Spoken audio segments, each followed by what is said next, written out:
Hey everybody, thanks for being here. I am blessed once again to have one of my favorite YouTubers on the channel. We got Tyler. Tyler, thank you for being here, sir. Of course, no problem. You want to do a little thing I've been trying to do with all the Zoom people? We'll do I'll do a countdown clap, and then so we can the audience and we can both tell like how much of a delay there is between like us talking to each other because it's weird sometimes. So I'll count down. I'll go 3, 2, 1, and then clap, and then you clap whenever you see me clap, and we'll figure out how much delay there is. All right. So Okay. 3, 2, 1. Okay, not too much, like a second. Okay, so we'll just we'll fire away here. So I like to start off talking about with things that might be the most important in my guest's existence, and so I want to say without spoiling any of your video, congratulations. Oh, thank you. I appreciate that. Yeah, I actually, I did my due diligence today. Let me just pull it up here. I snapped a picture, a shot from your video. Boom. There's the video. That was the. So that's. I don't think that ruins anything for the viewers, but your face when you got the reaction was amazing. Okay, I mean, it's been out there, so if you want to say it to the viewers, that's no problem. It was a huge reaction for me on my part, especially because I was like, oh my god. I really was hoping Montana was going to win that one, so when he got choked, I'm like, go back in time or something. Oh, that's great. Well, congratulations either way. I'm happy for you. Thank you. It'll be a brand new experience for me, but I'm looking forward to it. Yeah, for sure. So one of the universal questions I try to get the temperature of people's personality with is, and if you don't have an answer, it's fine. But do you have a favorite Teenage Mutant Ninja Turtle, and if so, who is it? Yeah, I'm gonna be honest with you. I didn't watch TMNT growing up or anything like that, but I'll just tell you there's a blue one. I know that's bad. I'm using colors instead of names, but blue's my favorite color, so I'm gonna go blue. Okay. But I couldn't tell you what weapon he uses or anything like that. Well, I'm also the blue turtle, so we have that in common. Perfect. Blue is my favorite color. Great guess. Yeah, you got it right. So wonderful. So as far as so we talked about some nerd stuff here. Other than Jiujitsu, obviously, do you have anything that you're super duper nerdy about, other than fighting? Yeah, I think most people like the Marvel movies and DC movies, etc. I really like the Flash, although the current Flash is not a good actor. I play games, but I'm super busy doing lots of things that I'm not really sure if I have too much time for it. But I am downloading Baldur's Gate 3 right now, so I'll try that eventually. And when I get around to it, I just have to get all the other crap out of the way. In my teenage years, I have over 1 year of playtime in World of Warcraft, so that's a crap ton, right? Dude, hold on.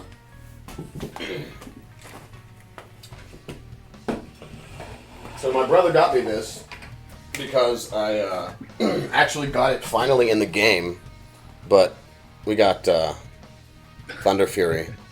Did somebody say? Someone did say. That's cool. I didn't start till BC, so I skipped classic. I mean, I replayed classic when it came out, but I missed all the Thunder Fury craze back in the day. Well, dude, like I just said, my brother got that for me last Christmas because that's how fucking long it took me to get the weapon I've been playing since vanilla, so. Yeah, I mean, it takes a lot of mats to get that thing, and that's a second time job just to get one legendary weapon. Yeah. Congratulations. Thank you. Now you can really tank. I was so excited. I was very excited. I did get. In fact, here's how excited I was. There is a video of me getting it as a Zoom. I already have it as a Zoom background of me finishing the quest for. Oh, you got it as a paladin? Yeah. Man. It's not the useful of the weapon. It's the fucking fact that I have it. Yeah. That's funny. Yeah. I also run around I love the transmog thing. I can just run around naked all the time. So that's cool. So you're a WoW nerd. I can obviously appreciate that. Yeah, I mean, I played even Shadowlands. I haven't played the new one, but Shadowlands and BFA really burnt me out for, just how the game is gone. So I'm pretty much done with that now. But it was really great back in the day. Oh, it was so great, man. Like especially BC, and I mean, Lich King obviously amazing, but like yeah. Then I played Shadowlands 2, and I was like, what the fuck is the point of this anymore? Yeah, it's very grind. I mean, it's always been grind heavy, but more so grinding for like nothing now compared to something back then. Yeah. But don't worry. I don't just play. Well, I mean, didn't just play well. I have a lot of hours like in League, StarCraft. I played quite a few games growing up and whatnot. Nice. Yeah, everyone, like you said, Baldur's Gate 3, everyone I know is playing that right now. Or, Zelda, which I need to get. Yes. I honestly, I don't know if I'll like Baldur's Gate, but it's pretty easy to download. And I've been really into Diablo 4. I love Diablo, but I've already finished the season, so now I gotta wait for the next one. So we'll see how it all goes. Yeah. I've actually never been I've never gotten into Diablo, but that's another one that like people have like, especially the most recent release that people are like everyone's all over that one too. Yeah. Okay, so let's see. I'm gonna take this, get a different page. That's not your page. That's right, your page is right over here. So what is do you at your gym? I've asked this same question to a lot of other YouTubers, especially people who do jiu-jitsu. How many people come into your gym specifically looking for you to try to challenge your jiu-jitsu because of the channel? If it happens, how much does it happen? Yeah, it doesn't happen a ton on my main one because the main one we'll just say is the seller.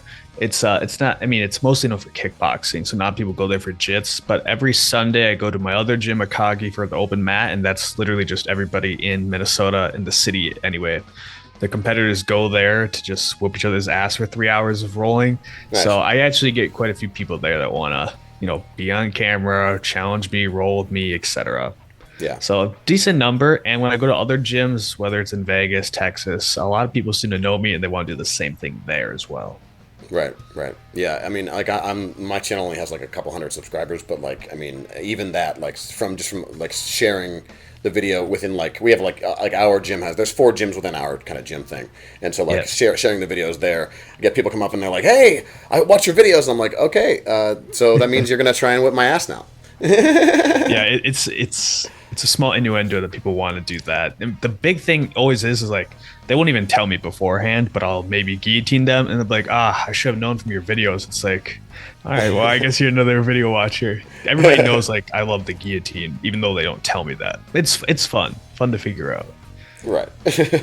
Yeah, I mean, if it ever happens that we get to roll together, I obviously am going to either try to experience the guillotine and see if I can escape it, or try to stay the fuck away from it. I mean, really, you don't get a choice, right? You're gonna get guillotined. You don't get the choice. I get the choice. Well, you're just gonna be put in it. So to be fair, I'm in Pittsburgh, and have you ever been around here at all? No. So I'm not trying to be like, oh, you never been through, but like this Western Pennsylvania is like a wrestling like mecca kind of like, other than the Midwest, and so we have the Division I wrestling at Pitt right here, like the university, and so like some of our people are like all of the people who run our gym are wrestlers like from birth, and then they picked up jiu-jitsu later on. So like the guillotine is like the nastiest guillotine I can think of in my entire career is from a dude named Chris Dempsey, and if your guillotine is anything close to something like that, then I will salute you, and I will certainly bow down, because holy shit, like, if you ever felt like someone's going to pull your head off, shout out to Chris Dempsey, by the way. But yeah, anyway, I guess what I'm trying to say is there's a lot of guillotines floating around here, so I'm excited to see how yours stacks up to those guillotines. Hopefully pretty well. Is it the same Chris Dempsey that fought in the UFC? Yeah. Okay. Yeah. I'm like, God, that name sounds familiar. I just quick looked it up, but yeah, cool. Yeah. In fact, I just want to get him. I was going to get him to show his like snap down guillotine, the standing one. It is like I've never felt like someone I'm standing up is going to pull my head all the way off my body. Wow. It's a good feeling, right? Oh yeah. If you want to keep doing it. Yeah, yeah. Oh yeah. So since I'm assuming you're on YouTube to some degree, like as a watcher as well. Like, what YouTubers do you enjoy, either martial arts, jiu-jitsu, or otherwise? Yeah, actually, I don't watch a ton of jiu-jitsu YouTube, which is why I started jiu-jitsu because I thought like I like doing it, but it's so boring to watch. So I try to add comedy. That's why I made mine. But I guess like if I have to watch jiu-jitsu YouTubers, I'll sometimes watch the B team, but it's it just depends what videos they're putting out because they put out tons of them. Otherwise, really, I like watching Mr. Beast, Ryan Trahan. I like the more, I don't know, I guess you could say younger YouTube, but just the more constant action in your face, showing me cool things like that. I actually watch YouTube damn near all day, every day, because I work and remote. So I'm working on one screen, then doing YouTube on the other. So I'm not bored out of my mind. So I have quite a few YouTube hours in there. So what is your remote work that you do? If you It's finance, and I do a lot of programming within finance, just fixing tools and whatnot. All within VBA. Not that we need to get too technical, but a lot of Excel work. Okay. Oh, so that makes sense. Like, so you go to jiu-jitsu to like take out all that rage that builds up from having to be trapped inside Excel for such all day. yeah, that's a good way to put it. Actually, so my other job, I host live trivia shows around town. I run a business that does that, and all my shows are on Excel. And I have a limited usage of Excel, but I feel your pain. I'm very sorry. Luckily, I'm more in the back end of it, making tools and automating things. So it's probably a lot less fun for you, but. Yeah, that's probably true. Yeah. All I have is frustration. I can't get into the guts of the thing. I'm basically like someone who's driving a car and doesn't know how a car works. I'm just like, whoever designed this is an asshole. You'll figure out hopefully one day. I mean, I can't imagine you need it. I mean, yeah, obviously use it for your job, but it's probably not too complicated. So. No. It's a very tertiary. I only use it because it's like the most convenient way to have like a bunch of questions and then like have it tally up scores for like all these teams that are with playing like a game show. But it's just the easiest way to do it. Anyway. Sure. Yeah. But you've been a lot of places doing jiu-jitsu. Maybe not one single person, but can you give me some of the strongest people's jiu-jitsu that you have faced? Yeah, William Tackett. Okay. His is I know you said maybe not one just person, but really his was so much better than everybody else's. And I had that video, and you can watch the video and see how he beats me, but it's not the same as actually feeling it. Like, you feel absolutely useless, even though I've been training for a hell of a long time. And it wasn't just him, but even his little brother, not Andrew, but Caleb, I clearly could beat him because he's just a blue belt, but it was insane the skills he had as a blue belt compared to other brown belts that I've been with. As far as gyms all around, I thought 10th Planet in Vegas, the Henderson location, they had just all around really strong jiu-jitsu as well. Cody Steele has great jiu-jitsu, but he's more focused on MMA, so it's a little bit different style. Yeah. But one person for sure, William Tackett. And where's that? Where's he? That was in Brazilian Fight Factory in Texas. Okay, cool. Yeah, right in Austin with all the other big gyms. So what did it feel like? We can go in the nuts and bolts of jiu-jitsu because a lot of people of this channel do jiu-jitsu. So how would you describe it? Yeah, so I will say before him, my whole time when I was learning, I learned through my coach, Brock Larson. He's 220 pounds and just huge, super strong, big farmer, crazy strength. But William was able to have that same pressure and more while weighing 185 pounds, right? And every time I would try and he'd let me guard pass him just so he could sweep me during the transition, even though he's in Bob's side control. He already knew what was going to happen while keeping the same pressure that a heavyweight would have. That was really just crazy to try and keep up with. And the difference is when your coach is 220 and they have that pressure versus a 185 guy. The 185 guy also was twice as fast. So he was very quick while keeping that same pressure. Right. And are we talking about strategic pressure, he's just always in the right spot, so your movement is stifled, rather than physical like crushing under his like quote unquote weight. So yeah, I mean, yeah, obviously the weight wasn't the huge thing. He just felt like a boulder, right? And yes, he was always in the right place at the right time, but because I mean, I have quite a bit of technique myself, so I could at least mitigate that somewhat. But the boulder aspect of just trying to move the dude, I couldn't mitigate that. So that was just crazy, trying to move him around, push, pull, etc. It's a strange thing where they can feel like a ghost when they're trying to give you fake pressure, and then they can feel like a rock when they're giving you real pressure. Right. And so like, so the way I think of that is like that, being in the right place at the right time as pressure is like, let's say that, I'm trying to like, we actually just did a video about, if you're on the bottom, say in side control, and you, if you can get to your side and, face the bone of your arm just at like the person's on top's knee, so let's say that your body's this way, your knee's this way, right? Your leg is here, and your feet are back this way. Yeah. The elbow facing this way, and using your body to scoot out rather than ever trying to push the knee. Just scooting the other way, making it feel like it would be impossible for your elbows to block my whole back moving against them. You know what I mean? Like that kind of pressure, like in being in the right place at the right time. Yeah. Okay. That's an interesting way to look at it. I guess if you want to look at it that way, 100% was always at the right place at the right time with his weight. Okay. just a crazy thing. He's really technical, and the part that I hate the most, I mean, yeah, I guess I do hate it, is that he's only 21, I think. He's 21. So, I mean, it doesn't matter. Like, I can't catch up with him. And I understand it's his job and whatnot, but there's no world where I catch up with him, even if I wanted to make it my job. It's just insane. Right. So how long have you been doing jiu-jitsu? About 12, 13 years now. Okay. Yeah. Okay. Cool.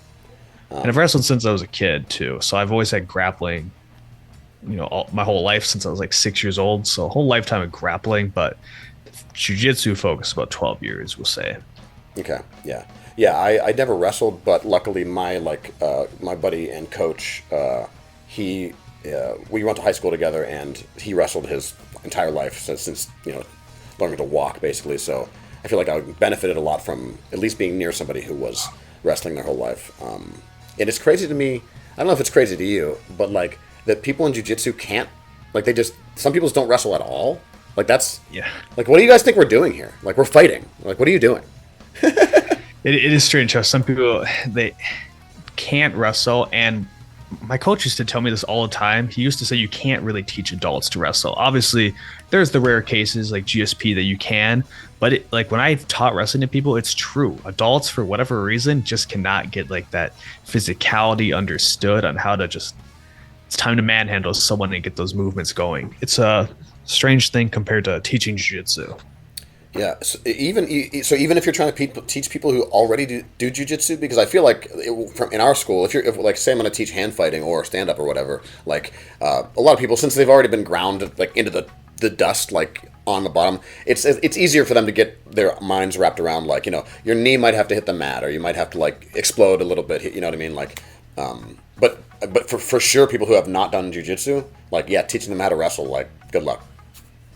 I'd say if you have jiu-jitsu experience and I've showed them wrestling, like I can teach them how to wrestle up, and I can show them basic wrestling principles, but there's just that difference between when you've been grinding at it your whole life versus trying to learn how to grind. Again, it's just that physicality difference. There's a different kind of like animal instinct you need for wrestling that for whatever reason, when I show jiu-jitsu guys, they can't bring it out. Yeah. I kind of get that, because honestly, I kind of feel like, because even though they're both grappling, they kind of represent opposite, like philosophies, right? Like jiu-jitsu being like efficiency primarily, especially because like smaller people can use it if they're more efficient than a bigger person. But wrestling being like just do it, all the way. Yeah. Wrestling's about going through someone, which is way different than trying to teach somebody like, okay, now we're going to use leverage here, we're going to move around the guy. No, wrestling, you have to be willing to like literally just put your head in their chest and run them over. And jiu-jitsu guys do not like that thought process. Yeah. I think I try to be somewhere in the middle, and it usually works pretty well. But I feel bad for those who can't wrestle. agree. Probably get less guillotines, but yeah, you need some wrestling, in my opinion. Absolutely. So I had a funny thought that I thought that I'm not sure. So are you a Pokemon person at all? I played probably up to like X and Y. Okay. So if I said name 8 gym leaders, you'd be like, oh yeah, sure, no problem. Okay, so you know Pokemon, at least the ideas of it, right? Mm-hmm. So this idea, if you had to pick out like either YouTubers or famous jiu-jitsu people or both, if you had to pick out 8 gym leader YouTubers across the country, who would they be? Oh man, 8 gym leaders, and they could be YouTubers or just people. Yeah, like I'll throw one out. I think I would say Bernardo would be one of them, right? Like you go up there, it's Bernardo. Okay, so I don't need to like rank them from no. first to 8th leader. Okay, well then Craig Jones is gonna be like in the Elite 4. Nicky Rod can be like in the Elite 4. Yeah. We have Gordon Ryan on the list.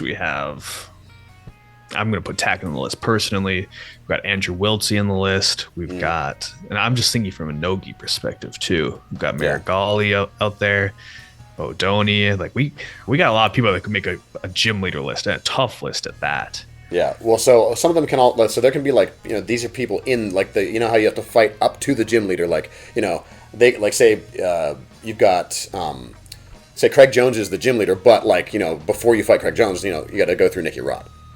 Oh, okay, yeah, that'd be one hell of a gym already. Yeah, okay, so let's say we have one gym, then we could have Craig Jones. Honestly, though Nicky Rod's probably going to be the harder matchup. He's going to be the leader, and then the henchmen are going to be Craig, J-Rod, Nicky Ryan. I mean, they're all so tough. That would suck. That would suck to go to that gym. but like all the boss fight is not always the hardest fight. Like Goro's way harder than Shang Tsung. Oh yeah. I feel like Nicky Ryan is definitely Goro if Craig Jones is Shang Tsung. I think Nicky Ryan would be really tough, but I still think Nicky Rod. Just for I'm sorry, Nicky Rod. Strength. I'm sorry, Nicky Rod. I meant to say. Yeah, I'd say Nicky Rod still is going to have to be the toughest dude for that sheer size. That guy, I don't know what he walks around at, maybe 240, 250, that range, but God, that'd be hard. Oh, speaking of other people, Galvo, that'd be another tough one. If for a different gym, another just meathead monster. Yep. That'd be rough. And then like so now characters you might meet along the road, like are there maybe other YouTubers? Like they're not like the baddest dudes in the country, but like they're probably good. Like I'd say you or like maybe Jordan would be another example. Like, can you think of any others like on that kind of? Yeah, you could meet if you're just meeting people. So not the leaders. You could meet me, Jordan, Jedi. Those are higher ranked ones. You'll probably meet a lot of Daisy Fresh guys, not any of the notable ones, but just most of the guys that train there. They'd probably be a lot of the people you'd meet in the world, and they're going to be tough too. Yeah. Anyone really from AOJ would be, or Atos, are going to be tough guys. Yeah. And if you don't run into the Ruotolos for like a champion, it would suck to run into them on the road. Oh yeah, it's one of those fights you just like. It's like a tutorial fight where you just can't win no matter what you do. Yeah, that would stink. They could be, or like when you do the double battles, it'll be the Ruotolo twins. That would suck. It's an endurance fight. Yes. Oh, so do you actually do you teach at all at any of your schools? I don't. I taught in the previous one, and I'll pick up classes when they need me to the current one, but otherwise I don't formally teach. I like to teach.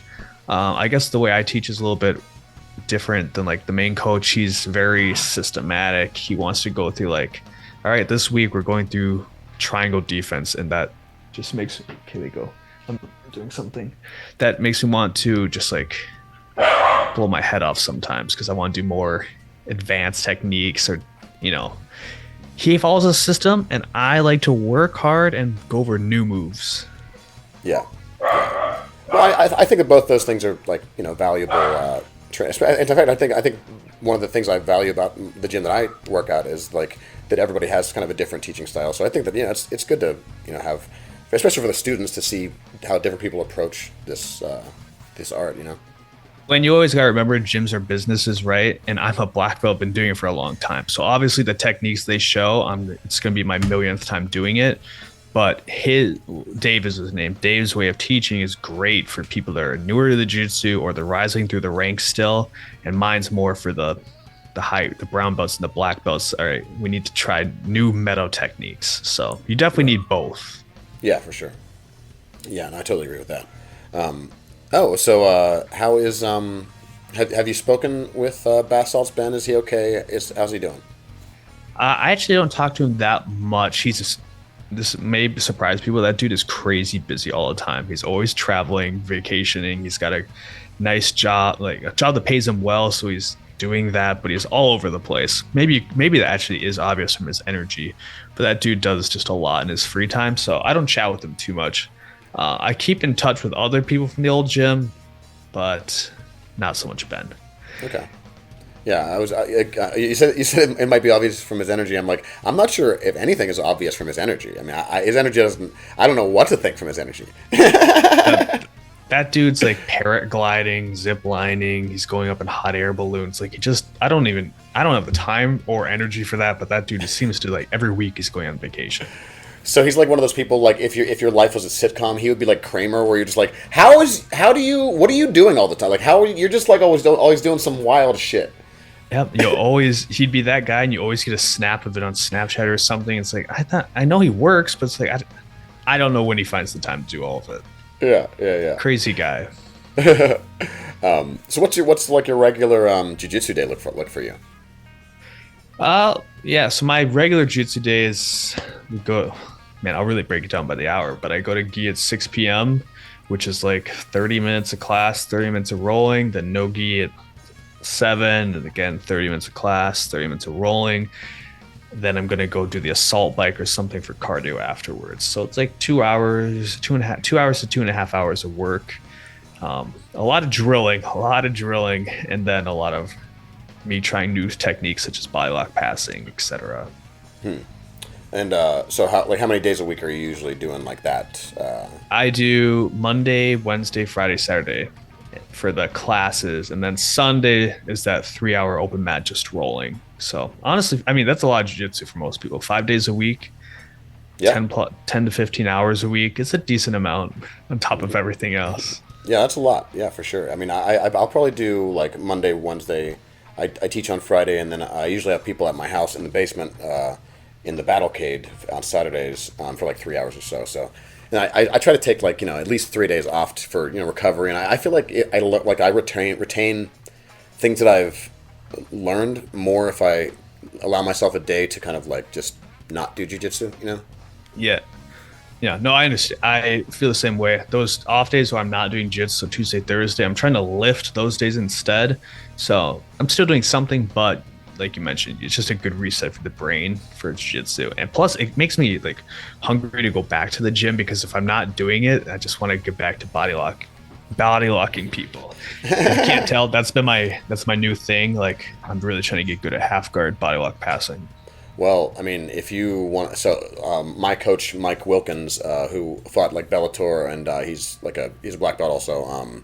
But his style is, he does a lot of body lock passing, because Sean Williams is our coach's coach. So he comes to our gym all the time. So he's big into the body lock passing game. So like he's done body lock passing seminars at our gym. So if you watch some of the videos on my channel, every Friday Mike and I roll for like an hour or so, and I edit the video in like the last, I don't know, for the last couple of years, they're all on my channel. And so if you want to like check out somebody who's like body lock passing all the time, Mike is like always doing it.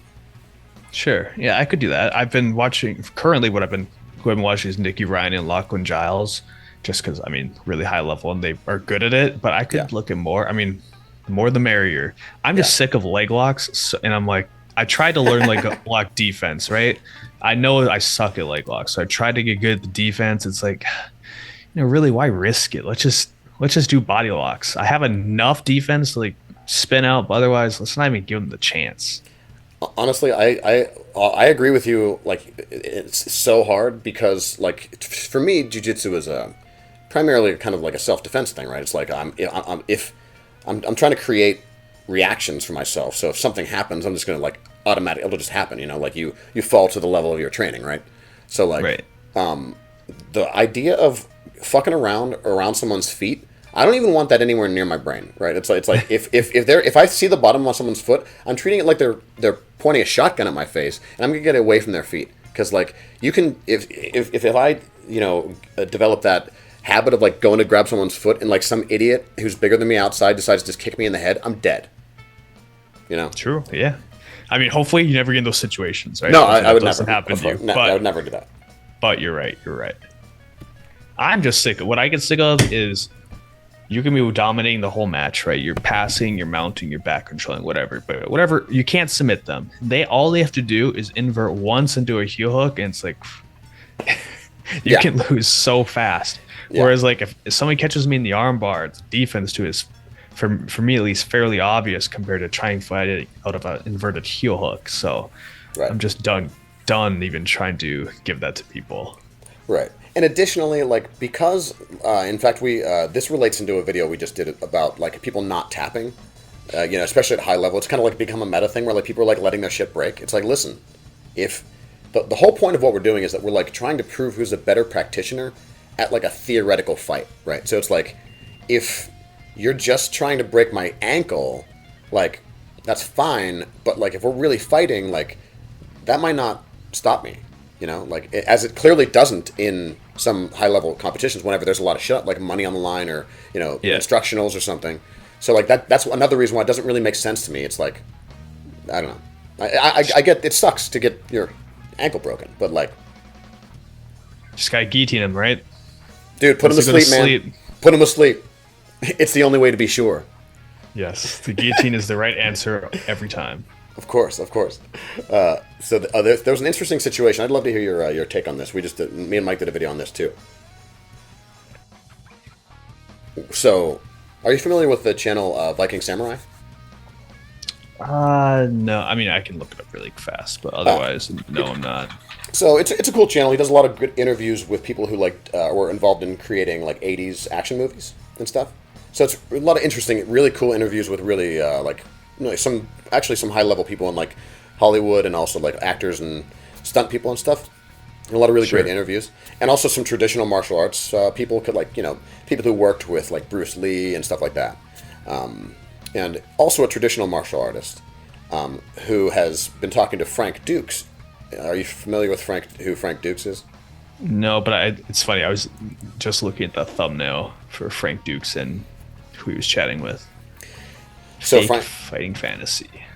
So Frank Dukes is the dude who basically created the story for Bloodsport. He claims that all these things happened to him in real life, which, but so if you could fall down a really deep hole on basically Michael Bisping, the UFC fighter, right, the championship UFC fighter.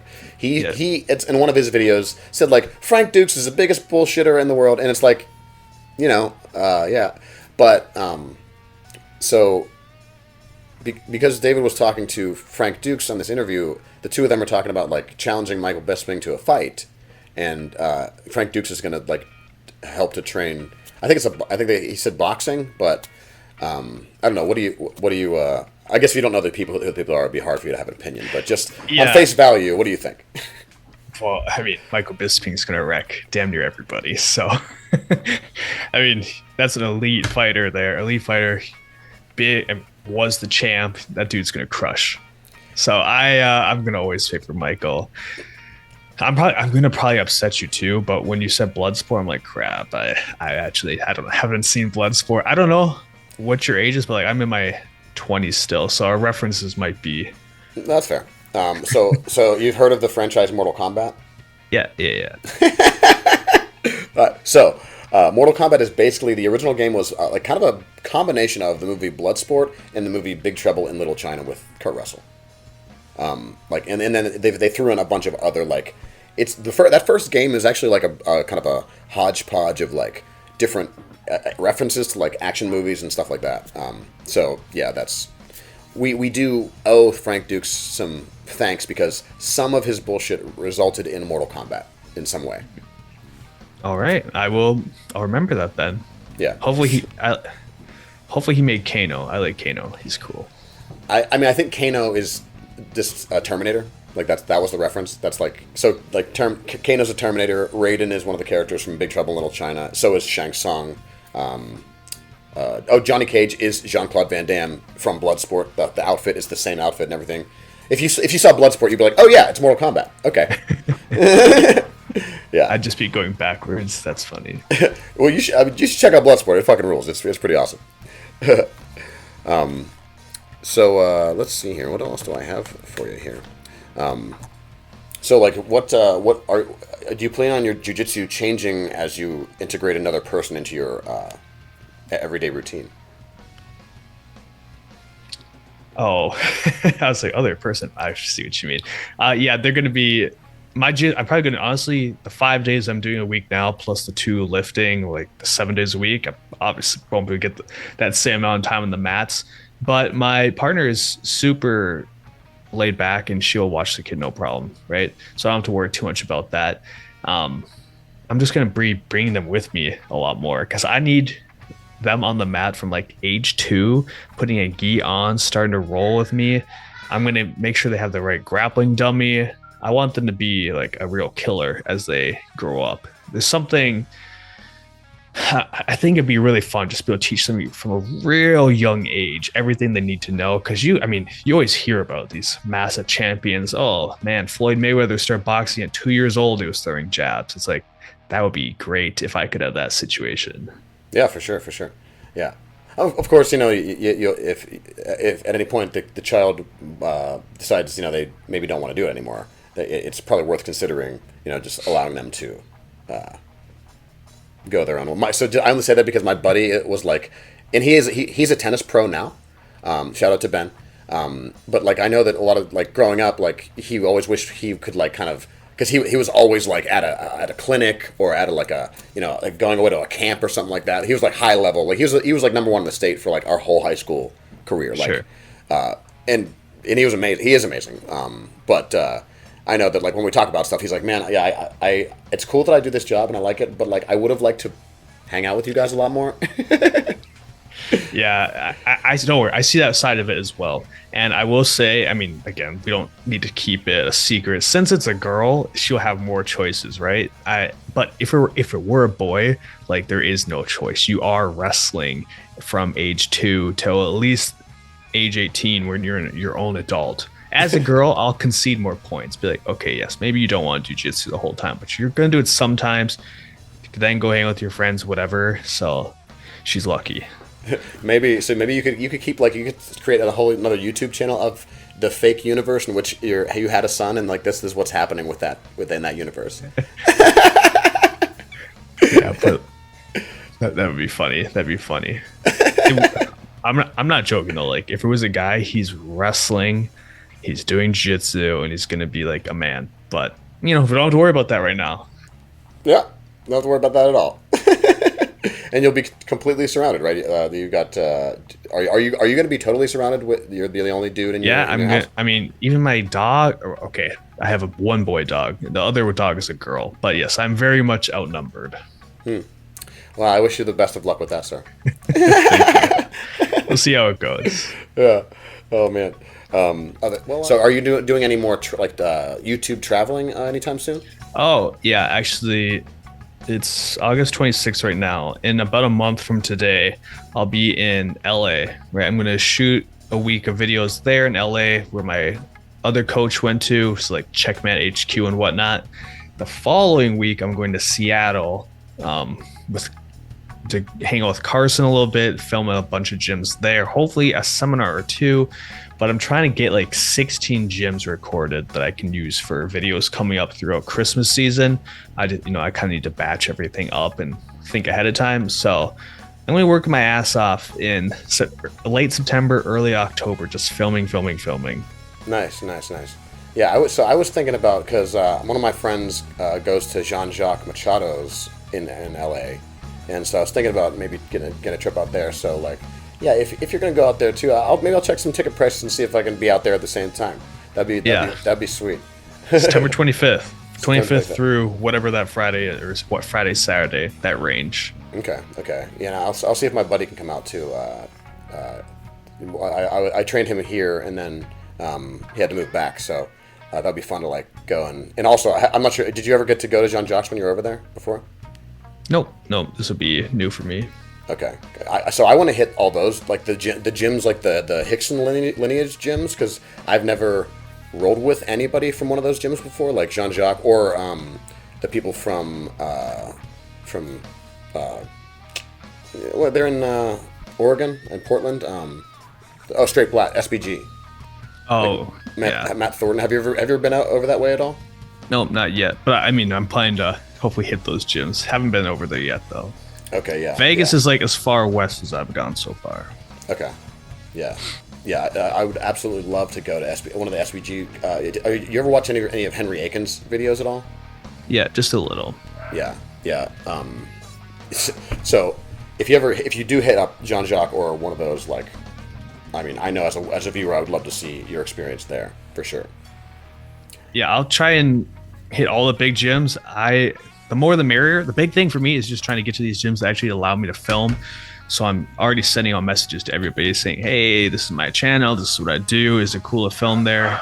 Yeah. Like a lot of the, like if I know if I go to like a Gracie gym, they're going to be like, no. But most gyms are pretty cool about it. We'll just have to see. And I'm always going to go to the no gi gyms over gi, like when I'm planning the week and whatnot. It really bothers me that there are gyms that label themselves as either or. Like, if we're not doing both, I feel like you're not really doing this. Yeah. Yeah. How do your feelings? Yeah, please, about. I mean, personally, I guess from a business sense, I would definitely have both. Let me go back. If I was just thinking business, I actually think just gi is the way to go. I don't know what it is, but gi really attracts more hobbyists, in my opinion. Then no gi attracts more of the serious people. So for a good gym, you should have both. Personally, for my style, obviously, I far prefer the no gi gym. So like B team or something is cool with me if you don't have any gi. But for the essence of jiu-jitsu, you should probably do both. And for the business side, you should probably do both. Yeah, that's a good way of looking at it too. Yeah, thinking about it, I think that a lot of people, when they talk about this, they forget that like, in order to do this, like, people have to like, have a space to do it, and you have to pay money and stuff. So it's like, it has to be a business, which sucks, but Well, I keep thinking about the business side because depending on how like my instructionals go, my courses, I should say, I'm potentially going to open up a gym like next summer or so. So I'm already thinking of just, okay, how am I going to make this a successful gym, successful business, etc. So how would you go about the filming policies in your gym? Oh, open filming. I mean, as long as the people that sign up are aware that I'm going to be filming, I would like to treat it like the B team, right? Anybody can come in, anybody can film.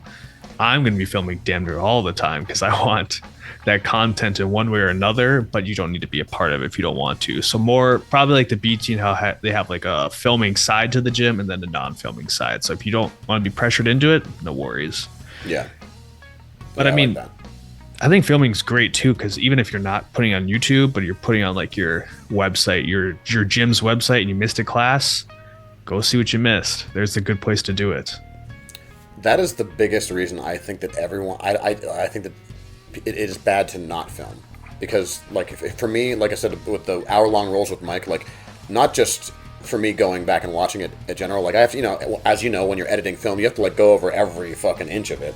So if it's a role, like I've watched us do that same role. Not only was I in the role, and I know how it feels to have been in that role, but now I see exactly. It's like, oh, I remember what that felt like. That's what he was doing, and now I see it in like slow motion. I see it 4 or 5 times, and so I think that everyone should be filming themselves for sure. Yeah, I think film helps a ton, even if you don't want to be a creator at all, just so you can see what happened to you. Like I had a role today. Nobody was filming it. I don't know what the fuck the guy even did to me. I know it sucked, and I was able to get out of it just body mechanics wise, but I'd love to see what he actually attempted, and now I'll never know. Yeah, yeah. In fact, I take it as a huge compliment. Like a couple times, whenever Mike is like, "Hey, can you send me that roll because I want to see what happened?" Whenever, like, you did this or I did this or whatever. Yeah, I honestly, the more filming, the better. Anybody that trains there, if they want to film me, whether I'm winning, losing, or just film themselves, like, that's great. Just make sure to tag the gym when you upload on social media, and I'm happy about it. Yeah, yeah, yeah.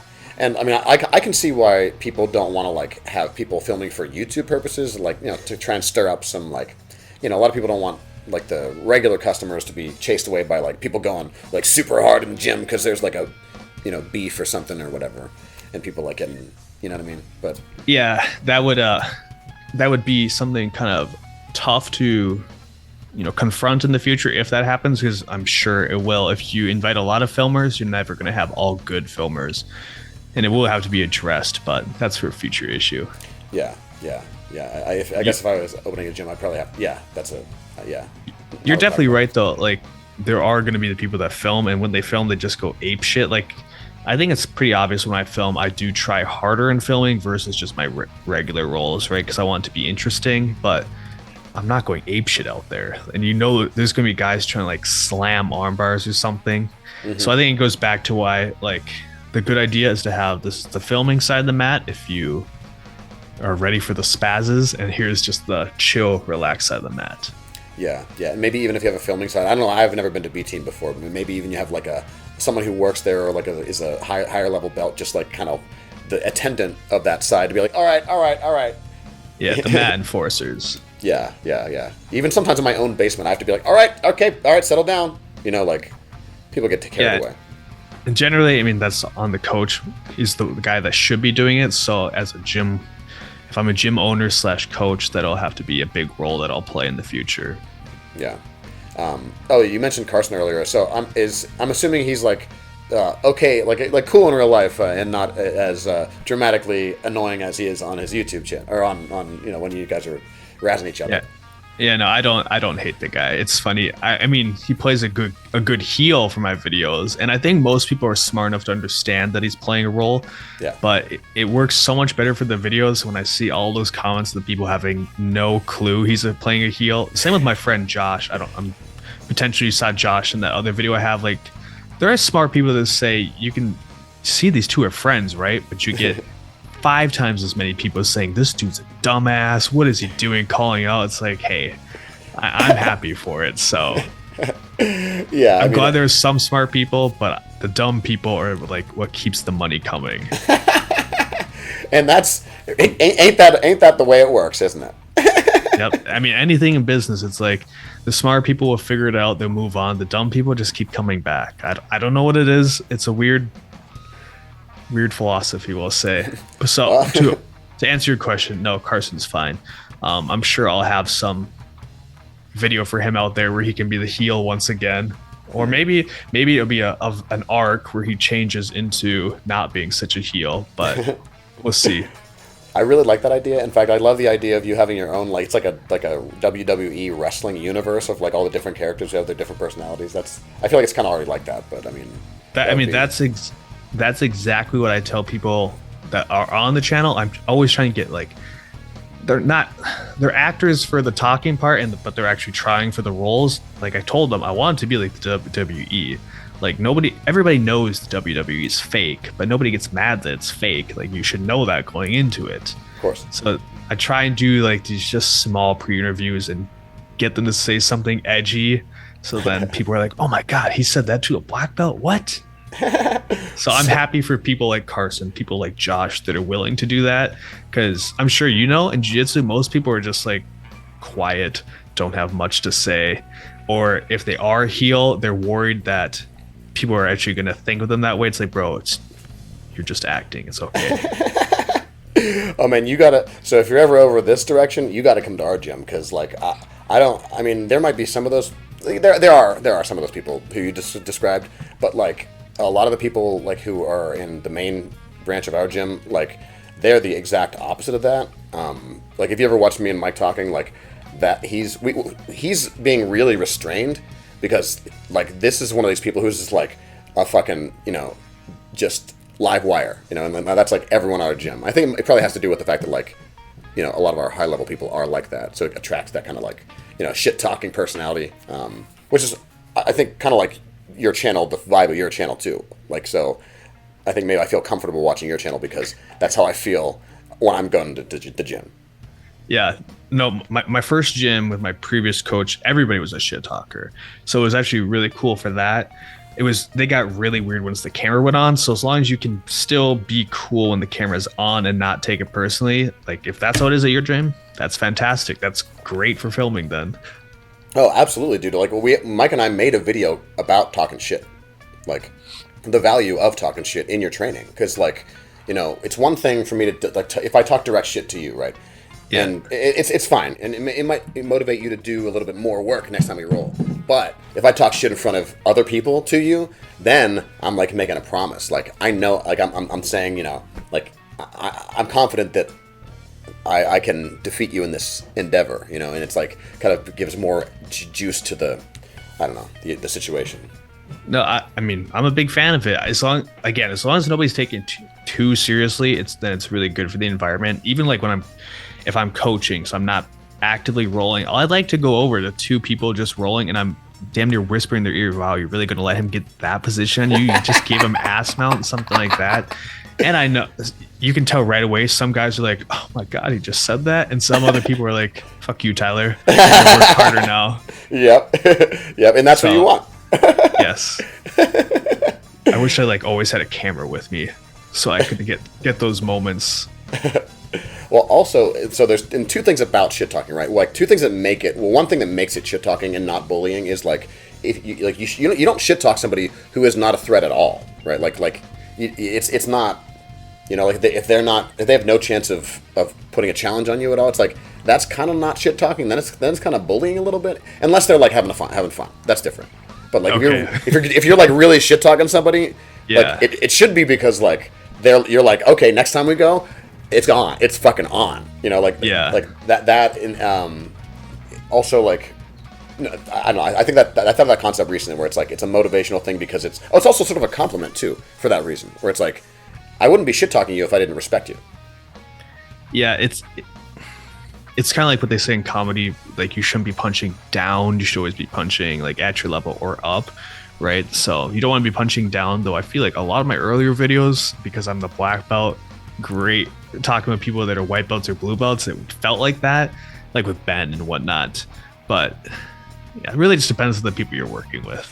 Yeah, again, it's if they're your friends and we're all having fun, that's a different thing. But it's like, if it's like somebody you only kind of know and you're shit talking them, it's like you probably shouldn't shit talk them unless like that like you guys are gonna have a good time together with the competitive part of it.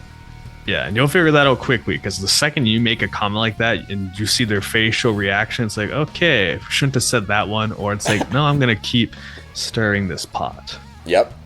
So, do you like Star Wars at all? Are you a Star Wars person?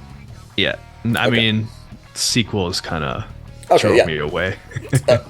We're cool. Okay, I got you. So, like, that's one of the things where it's like whenever there's any kind of like lightsaber fight, one of the things that the bad people always do is they shit talk. Like, they just start shit talking, right?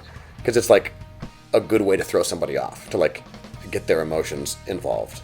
And so, like, sometimes I think it's. I mean, I'll do it, especially with people I'm, only to people that I'm friends with. But like, if you can really get them revved up, then they start to make mistakes, and I love that.